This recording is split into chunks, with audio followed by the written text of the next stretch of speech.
নাই। একমাত্র ধর্মীয় কিতাব আল্লাহর কালাম কোরআন মুসলমানদের কাছেই আছে একমাত্র কিতাব। ওই কিতাবের লক্ষ লক্ষ কোটি কোটি হাফেজ আছে না না? সহজ করে আল্লাহ নাজিল করেছেন। আপনার 5 বছর 6 বছরের বাচ্চা কতটা সূরা মুখস্থ করতে পারে মক্তবে গিয়া? কোরআন যদি সহজ না হতো তাহলে মুখস্থ করতে পারতো না। আল্লাহ মুখস্থ করার জন্য কোরআনে কারীমকে সহজ করে নাজিল করেছেন। আসুন আমরা কোরআন পড়ি, নিজেও কোরআনে কারীম তেলাওয়াত করি, আর আমার সন্তানদেরকেও আমি সবার আগে আল্লাহর কোরআন শেখাবো। আমাদের বাচ্চারা ইঞ্জিনিয়ার হোক, কোনো সমস্যা নাই। মুসলমানের ইঞ্জিনিয়ারের দরকার আছে না নাই? বলেন। ডাক্তারের দরকার, ইঞ্জিনিয়ার দরকার, বড় অফিসার হবে। কিন্তু সেই ডাক্তার যদি কোরআনে কারীম জানে তাহলে নূরুন আলা নূর হয়ে গেল। ঠিক কিনা বলেন? মালয়েশিয়ায়, তারপরে টার্কিতে, তুরস্কে এখন যিনি প্রেসিডেন্ট আছেন আপনারা জানেন, টার্কির প্রেসিডেন্টের নাম কি? Recep তাইয়্যিব Erdogan. এরদোয়ান একদিকে রাষ্ট্র চালায়, রাষ্ট্রের প্রেসিডেন্ট, আরেকদিকে কোরআনে কারীমের হাফেজ। সুবহানাল্লাহ বলবেন না আপনারা? একটু জোরে করতে আল্লাহু আকবার। আরো জোরে বলেন আল্লাহু আকবার। তুরস্ক থেকে বাংলাদেশে মুসলমান বেশি না কম? অনেক বেশি মুসলমান বাংলাদেশে। সংখ্যার দিক থেকে বাংলাদেশ বিশ্বের দ্বিতীয় অথবা তৃতীয় বৃহত্তম মুসলিম রাষ্ট্র।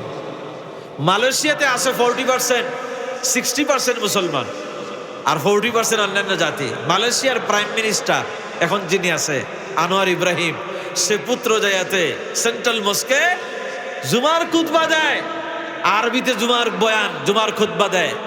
একদিকে রাষ্ট্রের প্রেসিডেন্ট, আরেকদিকে জাতীয় মসজিদের ইমাম। আমরাও চাই আমাদের দেশে এরকমের একজন প্রেসিডেন্ট আর প্রধানমন্ত্রী আল্লাহ দেখ। ঠিক কিনা বলেন? বলেন চান কি চান না? দ্বিতীয় বৃহত্তম মুসলিম রাষ্ট্র, আমরা কেন পিছিয়ে থাকবো? দেখেন, নূরুন আলা নূর হয়ে যায়।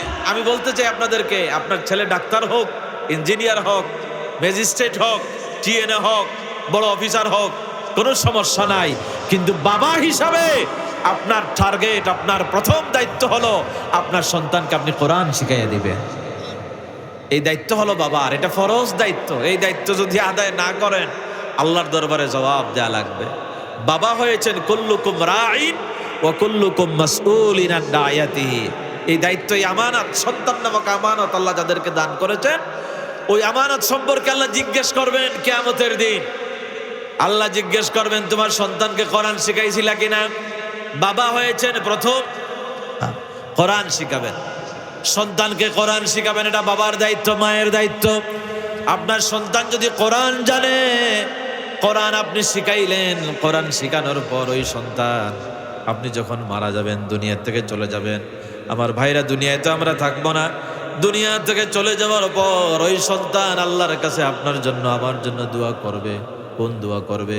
আমার আল্লাহ শিখাইয়া দিয়েছেন সন্তানেরা তার বাপের জন্য, মায়ের জন্য কি দোয়া করবে? রাব্বিরহামহুমা। জানা আছে না? মাশাআল্লাহ, মঞ্চে সবাই পড়তেছে, আপনারা পড়েন। রাব্বিরহামহুমা কামা রাব্বায়ানি সগীরা। আবারও পড়েন, রাব্বিরহামহুমা কামা রাব্বায়ানি সগীরা। কোন সন্তান যখন তার বাপের জন্য, তার মায়ের জন্য আল্লাহর দরবারে এই দোয়াটা করে, নবীজি বলেছেন সন্তানের দোয়া ডাইরেক্ট আল্লাহর দরবারে মঞ্জুর হয়ে যায়।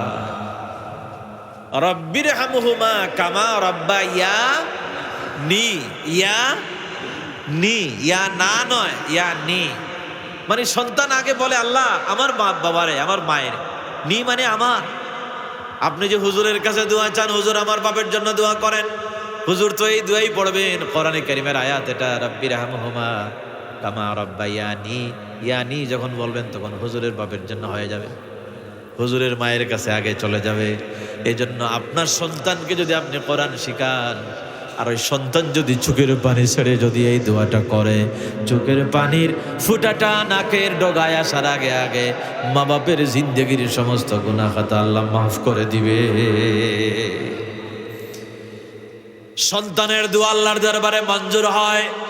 নবীজি বলেছেন ইজা মাতাল ইনসান ইনকাতা আনহু আমালুহু, মানুষ যখন মারা যায় সব আমল তার বন্ধ হয়ে যায়।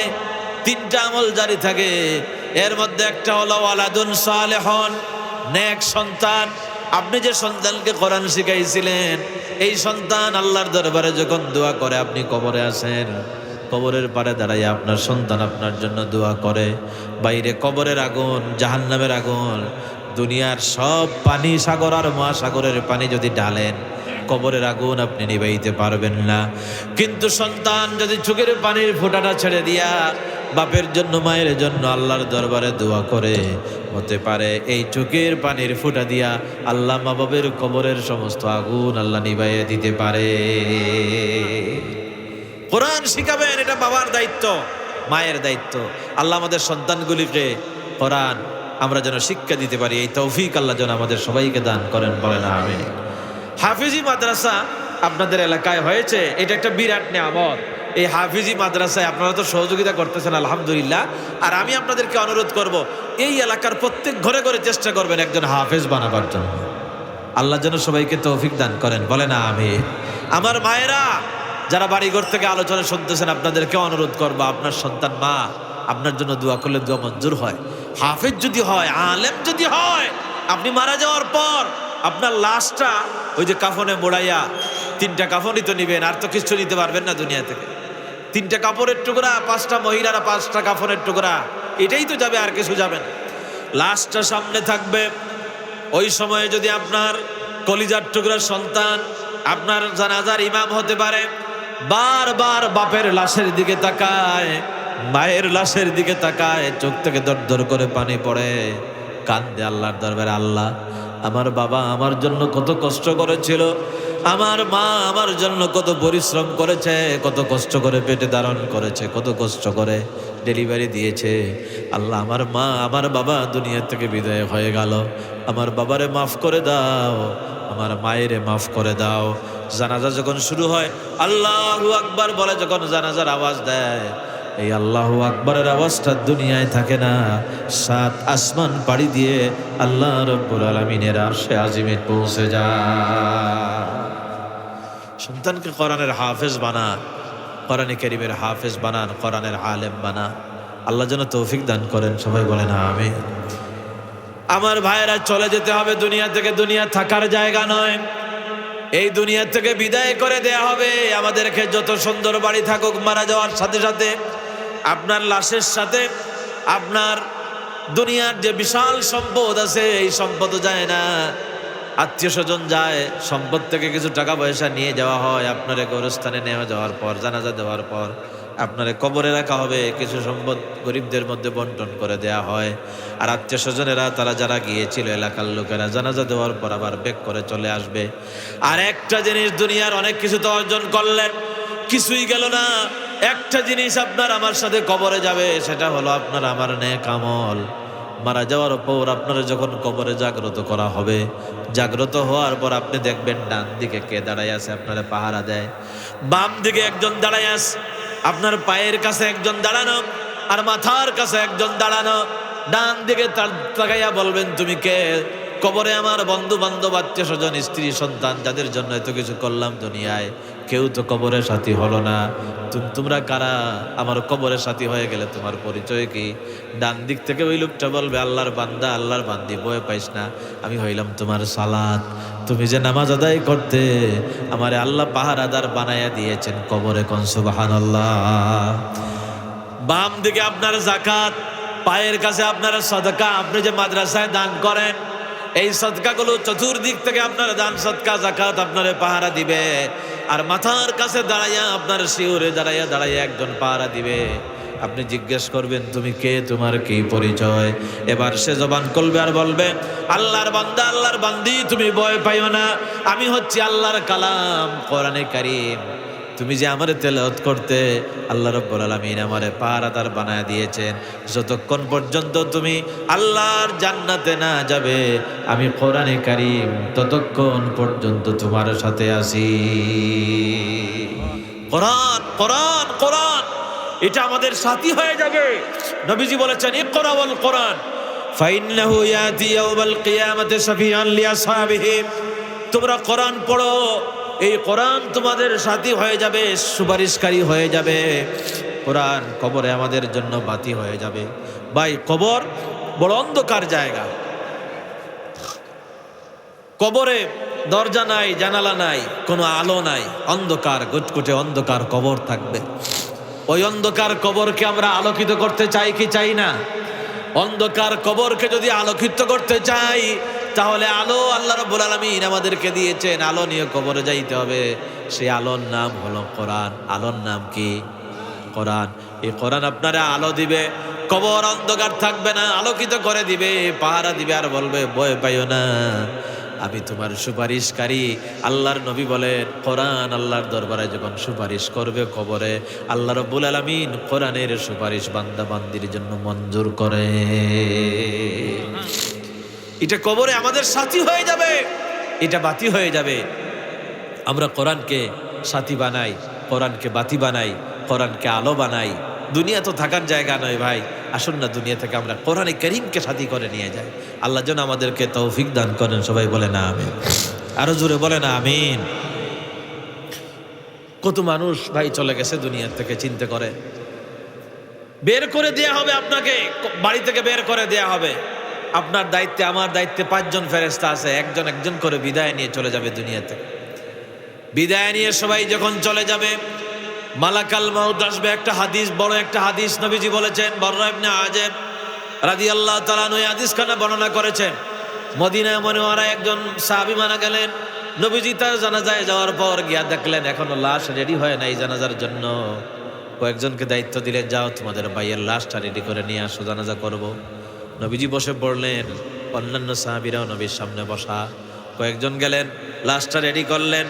অনেকক্ষণ সময় লাগলো। নবীজি নীরব হয়ে বসা, কারোর সাথে কথা বলতেছেন না। সাহাবীরাও নবীজির সাথে কথা বলতেছে না। যখন লাশ রেডি হলো, নবীজি বললেন একটু থামো। নবীজি দাঁড়ায় গেলেন, লাঠি হাতে নিলেন, নিয়ে মাটির মধ্যে 3টা বাড়ি মারলেন, আঘাত করলেন, আর বললেন ওয়াইন্না লিল মাউতি সাকরাত, মৃত্যুর ভিতরে সাকরাত আছে, আযাব আছে। এই আযাব থেকে তোমরা আল্লাহর কাছে পানাহ চাও, মৃত্যুর যন্ত্রণা থেকে আল্লাহর কাছে পানাহ চাও, নেক আমল করো, আল্লাহর কাছে পানাহ চাও। নবীজি বললেন, যারা নেক আমল করে, কোরআনের সাথে যারা সম্পর্ক রাখে, আল্লাহর দ্বীনের পথে যারা চলে, কোরআন অনুযায়ী যারা জীবন চালায়, তাদের মৃত্যুর যখন সময় আসে, আল্লাহর হাবিব বলেন তাদের রুটা যখন বের হয়, খুব সহজে তাদের রু বের করা হয়। ওই যে কলসের মধ্যে যদি পানি থাকে ভর্তি, কলসটা উল্টে দেন, কলসের গলা থাকে ছোট, পানিগুলো যখন পড়ে তখন একটা শব্দ হয়।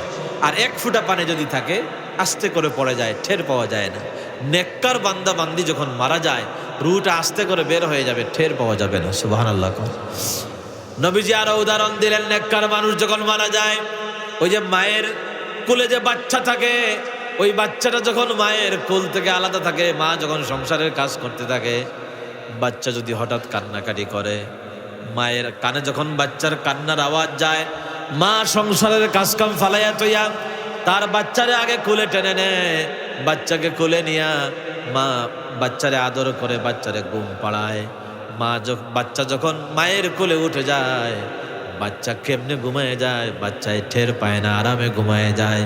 নবীজি বলেন, নেককার মানুষ এই দুনিয়ায় যারা কোরআন অনুযায়ী চলে, যারা আল্লাহর দ্বীন অনুযায়ী চলে, যারা নামাজ সালাত যথাযথভাবে আদায় করে, নেক আমল যারা করে, ওই মায়ের কোলের শিশু যেরকমে আরামে নিরাপদে আল্লাহর মায়ের কোলে ঘুমায় যায়, নেককার মানুষ ঠিক ওইভাবে কোলের শিশুর মতো আল্লাহর দরবারেও তারা আরামে ঘুমায় যায়। আল্লাহ যেন আমাদেরকে ঈমানি মওত দেন। সবাই বলে না আমিন। আল্লাহ যেন আমাদেরকে শহীদি মওত দান করেন। জোরে কোনা আমিন। আমার ভাইয়েরা, নেককার মানুষ মারা যাওয়ার পর তার রুটা যখন বের করা হয়, ওই রুটা একটা সাদা কাফনের টুকরার উপরে রাখা হয়। সাদা কাফনের টুকরা দিয়ে রু পেছানো হয়। এই কাফনের টুকরাটা আমরা দেখতে পাই না, কারণ এটা দুনিয়ার কোনো কাপড় নয়। এই কাপড়টা ফেরেশতারা ডাইরেক্ট আল্লাহর জান্নাত থেকে নিয়ে আসে। সুবহানাল্লাহ। এটা দুনিয়ার কোনো টেক্সটাইলে বানানো হয় না, দুনিয়ার কোনো বাজারে কোনো কাপড়ের দোকানে এই কাফনের কাপড় পাওয়া যায় না। ওকে ওই কাফন দিয়ে সম্মানের সাথে উপরের দিকে নিয়ে যায়। প্রথম আসমানে যাওয়ার পর প্রথম আসমানে ফেরেশতা জিজ্ঞেস করে, কার রূহ নিয়ে আস? তখন ওই নেককার মানুষের নাম উচ্চারণ করা হয়। নেককার মানুষের নাম উচ্চারণ করার সাথে সাথে আসমানের প্রথম আসমানের দরজা ওপেন হয়ে যায়, দ্বিতীয় আসমানে যাওয়ার পর দ্বিতীয় আসমানের দরজাও খুলে দেওয়া হয়। এইভাবে 7 আসমানের দরজা ফেরেশতারা ওপেন করে দেয়। প্রত্যেক আসমানের ফেরেশতা কোরআনে কারীমের আয়াত তেলাওয়াত করে। ওই রূহকে, ওই আত্মারে তারা স্বাগতম জানায়, ওয়েলকাম জানায়। তারা পড়তে থাকে, ইয়া আইয়াতুহান নাফসুল মুতমাইন্না ইরজিই ইলা রাব্বিকি রাদিয়াতাম মারদিয়া ফাদখুলি ফি ইবাদি ওয়াদখুলি জান্নাতি। আবার পড়েন, ফাদখুলি ফি ইবাদি ওয়াদখুলি জান্নাতি। জোরে কর আল্লাহু আকবার। ফেরেশতারা বলে, হে নফসে মুতমাইন্না, হে প্রশান্ত আত্মা, ইরজিই ইলা রাব্বিকি রাদিয়াতাম মারদিয়া, তোমার রবের প্রতিপালকের সন্তুষ্টির জন্য চলে যাও। 1 আসমান আর 2 আসমান নয়, 7 আসমানের দরজা আল্লাহ তোমার জন্য খুলে দিয়েছেন। কারণ তুমি দুনিয়ায় আল্লাহর ইবাদত করেছিলে, আজকে আল্লাহ রব্বুল আলামিনের জান্নাতে দাখিল হয়ে যাও। জোরে কোন সুবহানাল্লাহ, সুবহানাল্লাহ। ভাইরা আমার, নেক আমল করলে রুহটা যখন বের হয়ে যাবে তখন ওই রুহটা জান্নাতে চলে যাবে। আর যারা পাপিষ্ট নাফরমান, তাদের রুহটা জান্নাতে যেতে পারে না, প্রথম আসমান থেকে ছিনিয়ে নেওয়া হয়। এমন জোরে মাটির মধ্যে আছাড় মারা হয়, নেককার বান্দার রুহ 7 আসমানের উপরে জান্নাতে চলে যায়। আর পাপিষ্ট মানুষের রুহ আমাদের পায়ের নিচে 7টা জমিন আছে, 7 জমিনের নিচে হলো জাহান্নাম। সিজ্জিন আছে 7 জমিনের নিচে, ওই জাহান্নামের মধ্যে চলে যায়। এই জন্য জান্নাতে যেতে হলে আল্লাহর গোলামি করার, আল্লাহর ইবাদত করার দরকার আছে না নাই? আমরা যেন আল্লাহর ইবাদত দিয়া, গোলামি দিয়া, বন্দেগি দিয়া আমরা আমাদের জীবনটা যেন আমরা সাজাইতে পারি। আল্লাহ যেন আমাদেরকে তৌফিক দান করেন। সবাই বলেন আমিন। ভাইরা, কোরআনের কাছে আসতে হবে, নবীজির সুন্নাহর কাছে আসতে হবে, ইবাদতের কাছে আসতে হবে, তাহলেই আমাদের দুনিয়ার জীবন সফল হবে। আমরা যদি কোরআন না মানি, কোরআনের উল্টা পথে চলি, জান্নাতে যেতে পারবো? তাহলে পরিপূর্ণরূপে কোরআন মানার দরকার আছে না নাই? কোরআন এমন একটা কিতাব, এই কিতাবে আল্লাহ সব কিছু রেখে দিয়েছেন। আল্লাহ বলেন, তিবিয়ানাল লিকুল্লি শাই, মানুষের জন্য যা দরকার সব আমি এই কোরআনে দান করে দিয়েছি। বান্দারে, তোমার দুনিয়ার জীবন, তোমার ব্যক্তিগত জীবন, পারিবারিক জীবন, সামাজিক জীবন, রাষ্ট্রীয় জীবন, আন্তর্জাতিক জীবন, যত জীবন তোমার আমি দান করেছি, সব জীবন পরিচালনা করবা কোরআন দিয়া। কোরআনের কাছে আসার দরকার আছে না নাই? আসতে হবে কোরআনের কাছে। অর্ধেক মানলাম আর অর্ধেক মানলাম না। মসজিদে আল্লাহরে মানি, মাদ্রাসায় আল্লাহরে মানি, কিন্তু সমাজে আল্লাহরে মানি না। এই সুবিধাবাদ জিন্দাবাদে মুসলমান হওয়া। আফাতুমিনুনা বিবাদিল কিতাব ওয়া তাকফুরুনা বিবাদ। আল্লাহ বলেন, কিছু মানো আর কিছু মানো না। এই সুবিধাবাদ জিন্দাবাদে মুসলমান হওয়া যায় না। আমার ভাইরা, দুনিয়ার কোনো মতবাদ মানা যাবে না। মতবাদ দিয়েছেন দেশ কেমনে চলবে, রাষ্ট্র কেমনে চলবে, আন্তর্জাতিক জীবন কেমনে চলবে, মানুষ কেমনে চলবে। কোরআন শুধু তাবিজের কিতাব নয়, এটা হলো জীবন বিধান। কোরআনের সব আছে না নাই? কোরআনের ভিতরে আইন আছে না নাই? কার আইন? চুরি করলে শাস্তি কি হবে, কোরআনে আছে না? জেনা করলে শাস্তি কি হবে, মানুষ হত্যা করলে শাস্তি কি হবে, সব কোরআনে আছে। কোরআন হলো একটা কমপ্লিট কোড অফ লাইফ, এটা হলো মুকাম্মাল নিজামে হায়াত। এখন তো বিজ্ঞানের যুগ, বিজ্ঞান কোথা থেকে কোথায় চলে গেছে চিন্তা করেন। এখন চ্যাটজিপিটির যুগ, এখন এআইর যুগ, এখন বিজ্ঞান কোথা থেকে কোথায় চলে যাচ্ছে। আর্টিফিশিয়াল ইন্টেলিজেন্স এখন দুনিয়া কন্ট্রোল করতেছে। এই বিজ্ঞানের যুগে যদি মানুষ কোরআন অনুসরণ করতে চায়, বলেন তো কোরআনে কারীমের ভিতরে বিজ্ঞান আছে না নাই? কলবুল কোরআন যে সূরারে বলা হয়, কোরআনের কলম, এই সূরার নাম হলো সূরা ইয়াসিন। ইয়াসিন সূরা হলো কোরআনের কলম, কোরআনের হাট। আল্লাহ রাব্বুল আলামিন সূরা ইয়াসিনের প্রথমেই বলে দিয়েছেন, ইয়াসিন ওয়াল কুরআনিল হাকীম। এটা হচ্ছে বিজ্ঞানময় কোরআন। এটার ভিতরে বিজ্ঞান আছে, সায়েন্স আছে। একটা বিজ্ঞানের কথা বলি, সমুদ্র বিজ্ঞানী যারা সাগর নিয়ে গবেষণা করে, আপনারা জানেন পদ্মা মেঘনার পানি যেখানে মিলিত হয়েছে আলাদা থাকে। সাগরের মধ্যে যা অনেক বড় বড় সাগর আছে, দেখা গেল কোন সাগরের পানি হলো লবণাক্ত, আবার কোন সাগরের পানি হলো মিষ্টি। আমাদের দেশে এই যে দুইটা সমুদ্র সৈকত আছে, কক্সবাজারে যারা গিয়েছেন আপনারা জানেন, কক্সবাজারের পানি মুখে নিলে যে পরিমাণ লুনা, অতিরিক্ত যে পরিমাণ লুনা অনুভব হয়, আপনি যদি বরিশালের কুয়াকাটায় যান, ওই পটুয়াখালীর কুয়াকাটার সমুদ্র সৈকতের পানি, ওই সাগরের পানি কক্সবাজারের পানির মতো নয়। এরকমের বিশাল দুইটা জলরাশি সাগর, দেখা গেল দুই সাগরের পানি, দুই সাগর যেখানে মিলিত হয়েছে, এক সাগরের পানি আর এক সাগরের পানি থেকে মিশে না। মিষ্টি পানি একটা সাগরের পানি হলো মিষ্টি, আর একটা সাগরের পানি হলো লবণাক্ত। লবণাক্ত পানি মিষ্টি পানিকে মিষ্টি করে দেয় না, আবার মিষ্টি পানিও লবণাক্ত পানিকে লবণাক্ত করে দিতে পারে না। কেন মিশে না? এই জন্য একজন বিজ্ঞানী, সমুদ্র বিজ্ঞানী গবেষণা আরম্ভ করলেন। সমুদ্রের অতল তলদেশে চলে গেলেন। তিনি দেখতে পেলেন দুই সমুদ্রের মাঝখানে একটা প্রতিবন্ধকতা আছে, ওই প্রতিবন্ধকতার কারণে দুই সাগরের পানি মিশে না।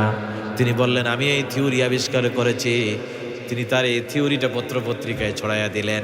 একজন মুসলিম স্কলার যখন তার এই থিওরি পড়লেন, তার কাছে গেলেন, গিয়া বললেন, ভাই তুমি দীর্ঘদিন গবেষণা করেছো, আবিষ্কার করেছো, কেন দুই সাগরের পানি মিশে না? আর তোমার গবেষণা করার 1000 বছর আগে আমার আল্লাহ সূরা রহমানের ভিতরে বলে দিয়েছেন কেন দুই সাগরের পানি আমি আল্লাহ মিশতে দেই না। মারাজাল বাহরাইনি ইয়ালতাকিয়ান বাইনাহুমা বারযাখুল লা ইয়াবগিয়ান ফাবিআইয়ি আলা। কষ্ট হচ্ছে আপনাদের? ঘুম আসতেছে নাকি? সূরা রহমানের আয়াতটা জানা আছে না? পড়েন আমার সাথে। মারাজাল বাহরাইনি ইয়ালতাকিয়ান বাইনাহুমা বারযাখুল লা ইয়াবগিয়ান ফাবিআইয়ি আলা'i রাব্বিকুমা তুকাযযিবান। আল্লাহ বলেন, আমি পাশাপাশি দুই সাগর বহমান অবস্থায় রেখে দিয়েছি।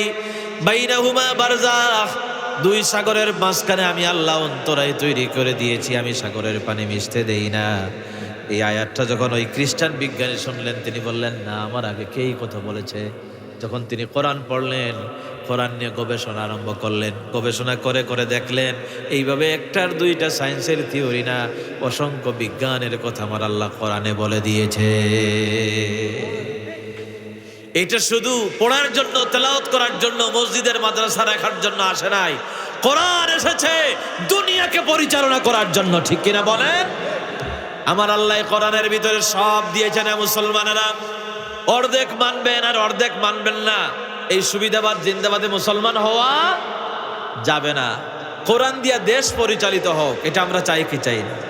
মুসলমানের দেশ তো কোরআন দিয়েই চলবে ইনশাআল্লাহ, বলেন না ইনশাআল্লাহ? সব দেখা শেষ, এখন কোরআনের বাংলাদেশ আমরা চাই, ঠিক কিনা বলেন? আল্লাহর কোরআনের বাংলাদেশ যে বলবে, কোন দলের কথা আমি বলতেছি না, রাজনীতি মনে করেন না, যে বলবে, বিএনপি যদি বলে, জামাতে ইসলাম যদি বলে, যে বলবে আমরা কোরআন দিয়ে দেশ চালাবো, কারণ শাহজালালের দেশ, শাহপরানের দেশ, ফুরফুরার আল্লাহর ওলিরা এখানে খেদমত করেছেন। আল্লাহর ওলিদের পদবারে ধন্য বাংলার জমিন, এই বাংলার জমিন কোরআন দিয়ে পরিচালিত হবে, ঠিক কিনা বলেন? চাই কি চাই না আমরা? আমার ভাইরা, কোরআন দিয়ে নবীজি রাষ্ট্র পরিচালনা করলেন। নবীজি প্রেসিডেন্ট ছিলেন। নবীজি কি ছিলেন? এই কথা কি বিশ্বাস হয় আপনাদের? নবীজি প্রেসিডেন্ট ছিলেন 1 বছর আর 2 বছর না, নবীজি 10 বছর ইন্তেকালের আগ পর্যন্ত মদিনা মুনাওয়ারার রাষ্ট্রপ্রধান ছিলেন। নবীজির ইন্তেকালের উপর ততক্ষণ পর্যন্ত জানাজা হয় নাই যতক্ষণ পর্যন্ত খলিফা নির্বাচিত করা না হয়েছে। নবীজির ইন্তেকালের পরে আবু বকরকে খলিফাতুল মুসলিমিন বানিয়ে দেওয়া হলো। আবু বকর রাদিয়াল্লাহু তাআলা আনহু সিদ্দিকে আকবর ইন্তেকাল করার পর হযরত ওমর ইবনুল খাত্তাব রাদিয়াল্লাহু তাআলা আনহুকে খলিফাতুল মুসলিমিন বানিয়ে দেওয়া হলো। ওমরের পর উসমান, উসমানের পর আলী, আলীর ছেলেও প্রেসিডেন্ট ছিলেন। আমার ভাইয়েরা, নবীজি এবং সাহাবায়ে কেরাম রিদওয়ানুল্লাহি তাআলা আলাইহিম আজমাইন রাষ্ট্র পরিচালনা করেছেন। তাহলে বলেন তো কোরআনের ভিতরে রাষ্ট্র পরিচালনা করার মতো আইন আছে না নাই? আজকে আমাদের তরুণেরা, আমাদের দাবাল, এই যে তরুণ ছেলেরা কোরআনের পথে এগিয়ে আসতেছে, আলহামদুলিল্লাহ বলেন না আলহামদুলিল্লাহ। বিশ্ববিদ্যালয়ে এখন নারায়ে তাকবীরের স্লোগান উঠে, এতে আপনারা খুশি না বেজার? তরুণেরা দৌড়াইও না মানুষের আদর্শের দিকে, দৌড়াইও না, শান্তি নাই, আসো কোরআনের দিকে। এই কোরআন তোমারে নিয়ে জান্নাতে যাবে। কোরআনের ভিতরে সব আছে। আমার আল্লাহ এমন একটা কিতাব আমাদেরকে দিলেন, দুনিয়ায় যদি আমরা কোরআনই শেষ হয়ে যাচ্ছে, ঘরে ঘরে হিংসা, দলাদলি, এই যে মতপার্থক্য হয়, আল্লাহর কোরআনের জন্য সবাই ঐক্যবদ্ধ হয়ে যেতে হবে। সূরা আলে ইমরানের 103 নম্বর আয়াত আল্লাহ বলেছেন, ওয়াতাসিমু বিহাবলিল্লাহি জামিআন ওয়ালা তাফাররাকু। আল্লাহ বলেছেন তোমরা মতভেদ করো না, মতপার্থক্য করো না। আবার 105 নম্বর আয়াতে আমার আল্লাহ বলেছেন, ওয়ালা তাকুনু কাল্লাযীনা তাফাররাকু ওয়াখতালাফু মিন বাদি মা জাআহুমুল বাইয়িনাত উলাইকা লাহুম আযাবুন আযীম। আল্লাহ বলেন তাদের মতো হইও না যারা মতপার্থক্য করে। ওয়ালা তাফাররাকু, তাদের মতো হইও না। ওয়ালা তাকুনু কাল্লাযীনা তাফাররাকু, মানে এই আয়াতের তাফসীরের মধ্যে বলা হয়েছে তোমরা খ্রিস্টানের মতো হইও না, ইহুদিদের মতো হইও না। নবীজি বলেছেন ইহুদিরা 71 দলে বিভক্ত ছিল আর খ্রিস্টানেরা 72 দলে বিভক্ত হয়েছে, আর আমার উম্মতের ভিতরে 73 দল হয়ে যাবে। কুল্লুহুম নার। আল্লাহর নবী বলেন সবাই জাহান্নামে যাবে, একটা দল জান্নাতে যাবে, সেই দলটা হলো আমি নবী যে দলে আর আমার সাহাবীরা যে দলে থাকবে, সেই দল জান্নাতে যাবে। কোন সুবহানাল্লাহ। কোনো দলাদলি করব না ইহুদিদের মতো, আমরা নাসারাদের মতো দরাদরি করব না, মত পার্থক্য করব না। আমরা সবাই ঐক্যবদ্ধ হতে রাজি আছি না ভাই? ইনশাআল্লাহ ইসলামের জন্য, কোরআনের জন্য আমরা সবাই এক হয়ে যাব। আল্লাহ বলেছেন যদি তোমরা মত পার্থক্য করো, আল্লাহ রাসূলের অনুসরণ না করো, ওয়াতিউল্লাহ ওয়া রাসূলাহু ওয়ালা তানাযাউ ফাতাফশালু ওয়া তাযহাবা রিহুকুম ওয়াসবিরু ইন্নাল্লাহা মা'আস সাবিরিন। আল্লাহ রাসূলের অনুগত্য করো, ওয়ালা তানাযাউ, আর ঝগড়া ফাসাদ করো না, ফাসাদ সৃষ্টি করো না। যদিও মুসলমানেরা তোমরা নিজেরা মারামারি করো, ফিতনা ফাসাদ করো, ফাতাফশালু, আমার আল্লাহ বলতেছেন তাহলে তোমরা সাহস হারায় ফেলবে। এত মুসলমান হওয়ার পরেও আজকে মুসলমানদের সাহস নাই, ঠিক কিনা বলেন? সাহস হারায় ফেলেছি আমরা। আল্লাহ বলেন ওয়াতাযহাবা রিহুকুম, আর তোমাদের শক্তি চলে যাবে। এত মুসলমান, 200 কোটির উপরে মুসলমান, এরপরেও সামান্য ইহুদির বাচ্চারা আজকে মুসলমানদেরকে মারে, ঠিক কিনা বলেন? সবাই আমাদেরকে মারে, হিন্দুরা আমাদের ভারতে মারে, মায়ানমারে বৌদ্ধরা আমাদের মারতেছে, ইহুদিরা বছরের পর বছর ফিলিস্তিনে আমাদের মারতেছে। আমরা মুসলমান, 200 কোটির উপরে মুসলমান, আমাদেরকে সবাই মারে। খ্রিস্টানেরা আমাদের মারে, ইহুদিরা আমাদের মারে, হিন্দুরা আমাদের মারে, সবাই আমাদের মারে। কেন এত মায়ের খাই আমরা কেন? তার কারণ হলো আমাদের ভিতরে ঐক্য নাই, ঠিক কিনা বলেন? ঐক্য নাই। এক পীরের মুরিদ আরেক পীরের মুরিদকে দেখতে পারে না, এক মুসলমানের দল আর এক মুসলমানের দলকে দেখতে পারে না। সবাই ইসলামপন্থী, কিন্তু একজন আর একজনের সহ্য করতে পারে না। আপনারা দোয়া করেন, এখন আমরা আলামত দেখতে পাচ্ছি, আল্লাহ যেন সবাই রে ঐক্যবদ্ধ বানায় দেন, বলেন আমিন। আপনারা খুশি হন না? আলেম ওলামারা সব এক হইলে আপনারা খুশি না বেজার? জোরে বলেন, খুশি না বেজার? আল্লাহ যেন সবাই রে ঐক্যবদ্ধ বানায় দেয়, বলেন আমিন। ঐক্যবদ্ধ হয়ে আমরা বাংলাদেশে আল্লাহর কোরআনের রাজ কায়েম করতে চাই, ঠিক কিনা বলেন? এই কোরআন দিয়া দেশ চলবে। কোরআন আল্লাহ এত বড় নিয়ামত আমাদেরকে দিয়েছেন, আমরাও চলবো, আমাদের দুনিয়াও চলবে, আখিরাতে আল্লাহ রাব্বুল আলামিন কোরআন দিয়ে আমাদের বাঁচায় দিবেন। এজন্য ভাই কোরআনের কাছে আসেন, সবাই ঐক্যবদ্ধ হয়ে যান, মতপার্থক্য করেন না। মতপার্থক্য সব ভেদাভেদ ভুলে গিয়ে আমরা আল্লাহর কোরআনের জন্য যেন এক হয়ে যেতে পারি, আমরা যেন নেক হয়ে যেতে পারি। আল্লাহ তৌফিক দেন, বলেন আমিন। একটা ঘটনা বলে আলোচনা শেষ করব, 12টা হয়ে গেছে। একজন খ্রিস্টান কিভাবে মুসলমান হলো আমেরিকাতে দেখেন মুসলমানরা আসলেই সুশৃঙ্খল একটা জাতি। আমি গত জুন মাসে ফ্রান্সের প্যারিসে গিয়েছিলাম। বিশ্বের সবচাইতে বড় চার্চ যেটা, ওইটা আমার দেখাইতে নিয়ে গেল আমার কয়েকজন ওখানে আত্মীয় স্বজন আছে। বলল ওই ধর্মীয় উপাসনালয় আপনি দেখে যান, তাহলে বাংলাদেশে গিয়ে বলতে পারবেন। চার্চে গিয়া, পৃথিবীর সবচাইতে বড় চার্চ প্যারিসে, সেই চার্চে আমি দেখলাম ওখানে ওই যে খ্রিস্টানরা তাদের উপাসনার যে সময়টা আছে, ওই উপাসনার সময়ে এত বড় একটা চার্চ, পৃথিবীর সবচেয়ে বড় চার্চ, ওখানে খ্রিস্টানরা নাই। এই হাতে গোনা 2-4 জন বা 6 জন 7 জন এরকমের আছে, অথচ পুরাটা বিশাল চার্চটা খালি পড়ে আছে। খ্রিস্টানরা আজকে ফ্রান্সে, প্যারিসে অধিকাংশ খ্রিস্টানরা নাস্তিক, তাদের ধর্ম মানে না। এত চাইনিজ আছে পৃথিবীতে, 100 কোটির উপরে তো চীনেই আছে। সেই 100 কোটির ভিতরে 99% বৌদ্ধরা, তারা এখন আর বৌদ্ধ ধর্মের অনুসারী না, সবাই নাস্তিক হয়ে যাচ্ছে। এখন পৃথিবীর সবচাইতে বড় ধর্ম হলো, ধর্ম তো না এটা, সবচাইতে অধিকাংশ অনুসারী হলো নাস্তিক, মানে ধর্ম অনুসরণ করে না, মানে না। একমাত্র ধর্ম হলো ইসলাম। এই ইসলাম এখন গণজুয়ার তৈরি হয়েছে চার্চ কিনে কিনে ফ্রান্সে। আমি যেখানে প্রোগ্রাম করেছিলাম, বাংলাদেশের ওই যে লোকেরা ওখানে গিয়েছে, গিয়ে তারা এস্তা নামে একটা এলাকা আছে, ওখানে বিশাল মসজিদ তৈরি করেছে, মাদ্রাসা, হাফিজি মাদ্রাসা আছে, 2500-এর মতো ছাত্র ছাত্রী আছে ওখানে। ওই ফ্রান্সের বুকে, প্যারিসের বুকে, সেখানে আল্লাহর কোরআন তারা মুখস্থ করতেছে। সুবহানাল্লাহ বলবেন না আপনারা? আমি বললাম এটা কোন জায়গা, তো নিয়ে গেল আমার, ওটাও দেখালো। ওখানে দেখলাম, তারা বলল হুজুর এই জায়গাটা খ্রিস্টানদের চার্চ ছিল, ওরা এখন চার্চে যায় না, ইবাদত বন্দেগী করে না, এই সব কিছু মুসলমানদের কাছে বিক্রি করে দিচ্ছে, আর মুসলমানরা কিনে কিনে এগুলো ভাঙিয়ে মসজিদ বানাই দিচ্ছে। সুবহানাল্লাহ বলবেন না আপনারা? কানাডাতে আপনারা জানেন চার্চে যায় না খ্রিস্টানেরা, সেখানে চার্চ কিনে মুসলমানরা মসজিদ বানাইছে। লন্ডনে, ইউরোপের ভিতরে সবচাইতে বড় মসজিদ ইস্ট লন্ডন মসজিদ, কাবা শরীফের ইমাম আব্দুর রহমান সুদাইস ওই মসজিদ উদ্বোধন করলেন। সেই মসজিদ খ্রিস্টানদের চার্চ ছিল, ওই চার্চ বিক্রি করে দিয়েছে। একসাথে 10,000-এর উপরে মুসলমান নামাজ আদায় করতে পারে। সুবহানাল্লাহ। ইসলামের গণজুয়ার তৈরি হয়েছে। ইনশাআল্লাহ আগামীর শতাব্দী হবে ইসলামের শতাব্দী, সব বাতিল ধ্বংস হয়ে যাবে, ইসলামের পতাকা কালেমাতে পতপত করে উড়বে ইনশাআল্লাহ। আমেরিকার হোয়াইট হাউসে ইসলামের পতাকা উড়বে, ইনশাআল্লাহ উড়বে। সেদিন বেশি দূরে নয়, আমরা আলামত দেখতে পাচ্ছি, বড় বড় জালিমদের পতন হয়ে যাচ্ছে। বাশার আল আসাদের পতন হয়ে গেছে, বাংলাদেশেও লেডি ফেরাউনের পতন হয়ে গেছে। এই রকমের দুনিয়ার বড় বড় জালেমদের পতন হয়ে যাচ্ছে। ইসলামকে কেউ ঠেকাতে পারতেছে না, এজন্য ইসলামের মুসলমানদের উপর অত্যাচার আর নির্যাতন চালাচ্ছে। যতই মুসলমানদেরকে মারবে, ততই কোরআনের আলো জ্বালায় দিবেন কে? আল্লাহ জ্বালায় দিবেন। আমার আল্লাহ বলেন, ওরা চায় আমার আলো নিভাইয়ে দিতে। ইউরিদুনা লিইউতফিউ নূরাল্লাহি বিআফওয়াহিহিম ওয়াল্লাহু মুতিম্মু নূরিহি ওয়ালাউ কারিহাল কাফিরুন।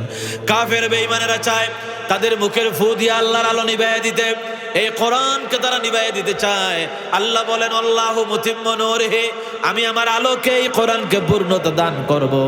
তাদের কলিজার ভিতরে যতই জ্বালা যন্ত্রণা থাকুক না কেন, ইসলামের আলো, কোরআনের আলো নিভাইয়ে দিতে পারবে না। এই আলো জ্বালাইয়া দিবেন কে? ওয়ালা তাহিনু ওয়ালা তাহজানু ওয়া আনতুমুল আ'লাউনা ইন কুনতুম মুমিনিন। আল্লাহ বলেন, চিন্তা করো না, ভয় পাইও না, হতাশ হইও না, মুমিন যদি হও, আমি আল্লাহর ওয়াদা হলো তোমাদের বিজয়ী করব। ওয়াদাটা কার? আরো জোরে কোন কার? আল্লাহ তাআলা আমাদেরকে কোরআনের প্রতি থাকার তৌফিক দান করেন। সবাই বলেন আমিন। জি, মোনাজাত করব আমি। মোনাজাতের আগে, মাহফিল তো আজকে, আগামীকালকে শেষ দিন মাহফিলের ইনশাআল্লাহ। আজকে আপনারা দ্বিতীয় বক্তার হাতে অনেকেই দিয়েছেন, আলহামদুলিল্লাহ। আমি অনেক দূর থেকে আসছি, মুসাফিরের দোয়া আল্লাহর দরবারে কবুল হয়।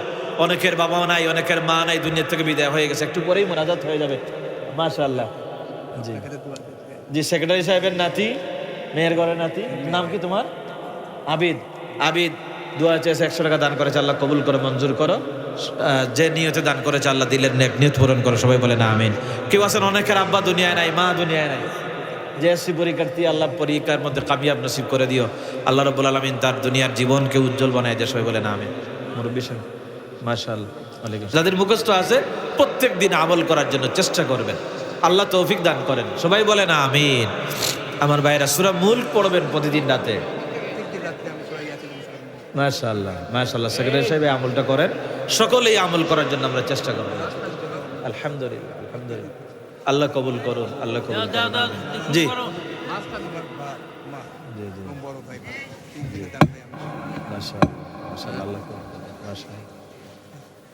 আসুন আমরা মোনাজাত করি।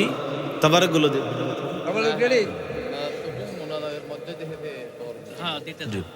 তাবারকগুলো দিতে থাকেন, স্টার্ট করেন। আল্লাহুম্মা আমিন।